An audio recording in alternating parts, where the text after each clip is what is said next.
The Invincible Man.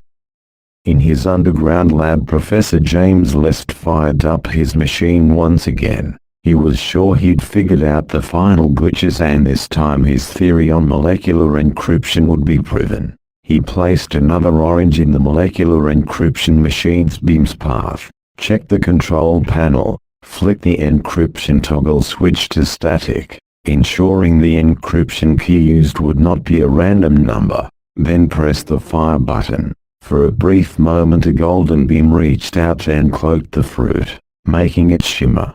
James picked it up. The orange looked the same but felt slippery, frictionless. Interaction between the molecules of his fingertips and the orange was zero. He pulled out his pocket knife and tried to cut open the orange. To no avail. The blade slipped across the orange's surface, repeating the encryption process with his knife. This time the blade sliced easily through the orange.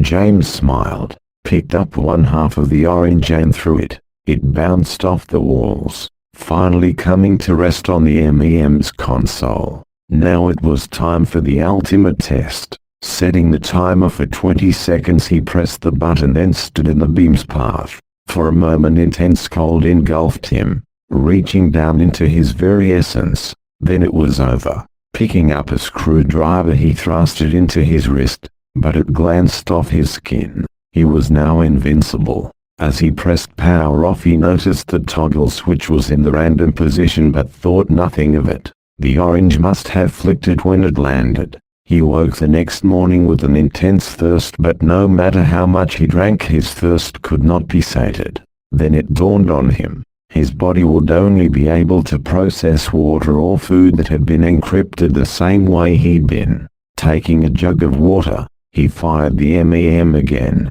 but the process failed. The encrypted water did not satisfy his body's needs. Random, he yelled as he realized what he'd done to himself. Knowing he'd never discover the encryption key in the few days his body could survive without water,